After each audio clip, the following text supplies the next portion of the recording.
Hai, kamu apa kabar? Pasti baik-baik aja kan? Kenalin, aku Elprana. Ngomong-ngomong, siapa nih yang suka nonton kartun di hari Minggu? Atau mungkin nonton pas pagi hari sebelum berangkat sekolah? Film kartun apa aja sih yang kamu suka?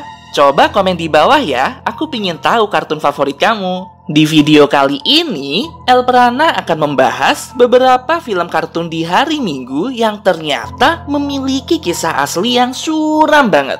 Elprana sampai nggak nyangka bahwa ada kemungkinan menyeramkan mengenai kartun-kartun tersebut. Wah, kalau dipikir-pikir lagi, aku jadi ragu kalau film ini cocok untuk anak-anak. Soalnya, bisa jadi ada pesan tersembunyi yang disampaikan kepada para penonton sehingga secara tidak sadar mereka terhipnotis untuk memiliki pola pikir dan perilaku yang sama dengan kartun-kartun yang mereka tonton itu. Aku harap kamu tetap bijaksana ya dalam memilih tontonan film kartun. Pastikan kartun yang kamu tonton benar-benar sesuai dengan usia kamu sekarang.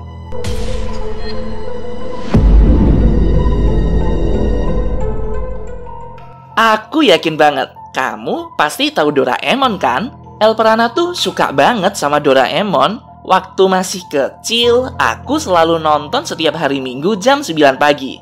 Elprana juga sering baca-bacain komik Doraemon. Pokoknya kartun ini seru dan asik banget. Secara garis besar, kartun ini menceritakan seorang anak kelas 5 SD yang bernama Nobita. Dia berteman dengan sebuah robot kucing berwarna biru. Robot ini bernama Doraemon. Dia mengaku datang dari masa depan dikirim oleh cucunya untuk membantu Nobita menjalani kehidupan kesehariannya. Nah, biasanya kan Nobita ini punya teman yang sering ngegangguin dia, kayak Suneo dan Giant. Terus ada juga gadis yang disukai Nobita namanya Shizuka. Mereka berlima ini sering berpetualang dengan memanfaatkan alat-alat canggih milik Doraemon, seperti mesin waktu, pintu kemana saja, dan juga baling-baling bambu.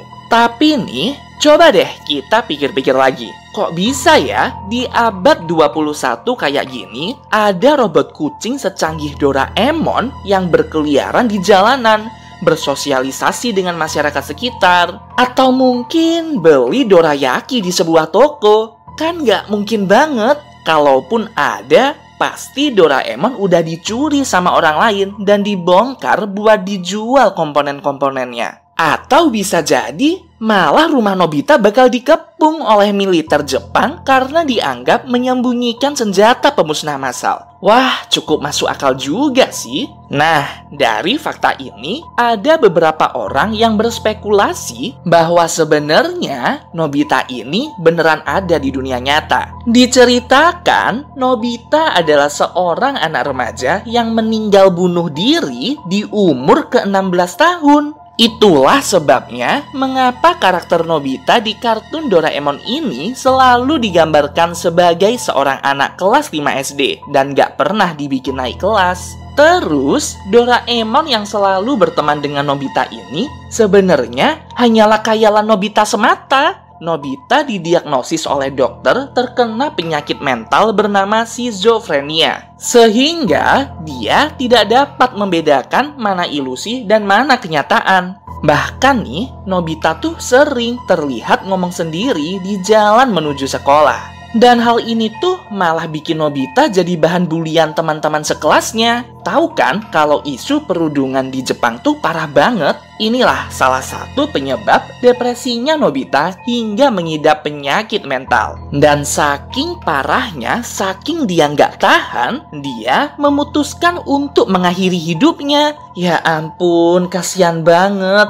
Aku nggak nyangka banget sih kalau ternyata film kartun Doraemon sesuram ini.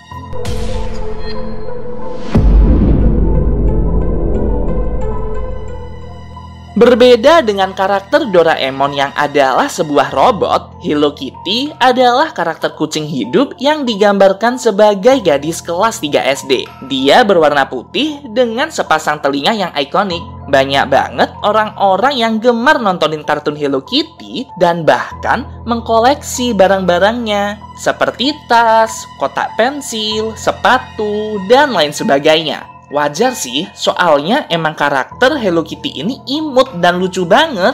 Nggak cuman anak-anak yang suka, para remaja dan orang dewasa juga banyak yang suka dengan karakter ini. Tapi, tahu nggak sih bahwa ada hal menyeramkan di balik kisah terciptanya kartun ini? Katanya nih, dulu banget sekitar tahun 1970, ada seorang wanita Jepang yang sedang berjuang untuk menyembuhkan anak sematawayangnya. Anaknya ini mengidap sakit kanker mulut, dan kebetulan di tahun segitu tuh teknologi medis nggak secanggih sekarang. Karena sakitnya juga udah parah, mustahil bisa disembuhkan. Tapi wanita ini tetap berusaha menyembuhkan anaknya. Dia bekerja keras setiap hari demi membiayai obat terapi untuk anaknya ini, dan juga berdoa dengan tekun di gereja. Dia berharap kepada Tuhan agar anaknya disembuhkan dengan kekuatan mujizatnya.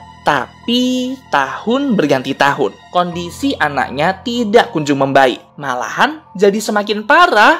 Sebenarnya wanita ini udah lelah banget menghadapi cobaan yang dialaminya. Hingga suatu momen, dia bertemu dengan komunitas sekte satanisme. Akhirnya, dia berbelok menyembah iblis dengan harapan iblis itu dapat menyembuhkan anaknya. Dan ternyata beneran dong, anaknya sembuh. Sebagai gantinya, wanita ini harus menciptakan sebuah gambar karakter sebagai bentuk persembahan kepada sang iblis. Karakter ini haruslah lucu, imut, mudah diingat, dan digemari oleh seluruh lapisan masyarakat. Dengan tujuan agar orang-orang yang menyukai karakter ini masuk ke dalam lingkaran setan. Karakter yang aku maksud ini adalah Hello Kitty, sebuah karakter kucing yang terkenal hingga saat ini. Wah, serem juga ya. Soalnya nih, kalau kamu lihat wajah Hello Kitty, lalu kamu bikin jadi siluet, karakter ini tuh seperti kepala dengan dua tanduk di atasnya, semacam representasi dari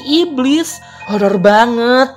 Terus nih, katanya Kitty dalam bahasa negara Cina artinya iblis. Jadi, Hello Kitty jika diterjemahkan dalam bahasa Indonesia artinya halo iblis.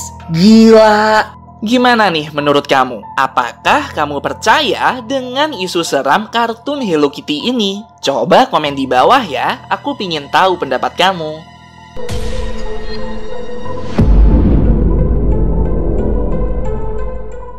Kamu pasti pernah tahu kan dengan serial kartun We Bare Bears ini?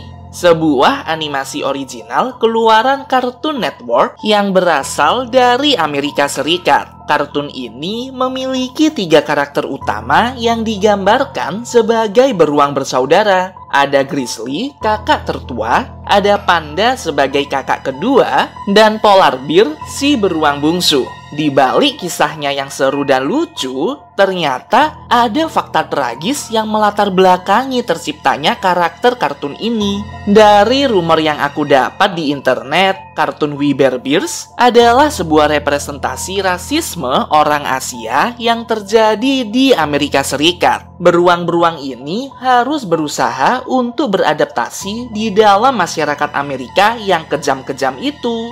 Soalnya nih, kamu pasti tahu kan kalau isu rasisme di Amerika tuh bener-bener parah banget, terutama ke orang kulit hitam atau ke orang Asia. Gak sedikit korban melayang gara-gara aksi rasisme yang marak terjadi di negeri Paman Sam tersebut. Baru-baru ini udah ada 2 kasus yang terjadi, #Black Lives Matter, dan juga kasus rasisme terhadap Asia kulit putih gara-gara wabah virus corona kemarin. Wah, ternyata negara maju seperti Amerika juga banyak ya isu rasisme seperti ini. Dalam kartun We Bare Bears, Grizzly digambarkan sebagai seorang ekstrovert yang ingin berteman dengan banyak orang. Panda digambarkan sebagai orang introvert yang gemar berinteraksi melalui smartphone dan media sosial. Dan juga polar bear yang digambarkan sebagai seorang penyendiri dan tertutup, namun memiliki bakat yang luar biasa dalam banyak bidang. Nah, penggambaran karakter kartun ini tuh diibaratkan sebagai sifat-sifat asli orang Asia yang sedang berjuang untuk mendapatkan tempat di Amerika, agar mereka diterima dan tidak diintimidasi oleh masyarakat sekitar. Wah, ternyata kisah aslinya cukup kompleks juga ya. Tapi emang bener banget sih, orang Asia di Amerika tuh masih banyak yang dipandang sebelah mata gitu. Ya, inilah beberapa film kartun terkenal yang memiliki cerita seram di baliknya. Gimana nih menurut kamu? Apakah kamu percaya dengan isu-isu mengenai kartun tersebut? Kalau El Prana sih tetap suka, walaupun mungkin beberapa cerita tadi bisa saja beneran terjadi. Tapi yang terpenting adalah film-film kartun tersebut tidak menampilkan hal-hal yang dapat mengganggu psikologis penonton. Dan sebenarnya cerita seram di balik film kartun terkenal tuh ada banyak banget loh. Setuju nggak kalau El Prana bikin part keduanya? Kalau setuju, kamu komen ya di bawah. Jangan lupa buat subscribe dan tekan tombol lonceng di sampingnya biar kamu nggak ketinggalan video-video seru lainnya. Sampai jumpa!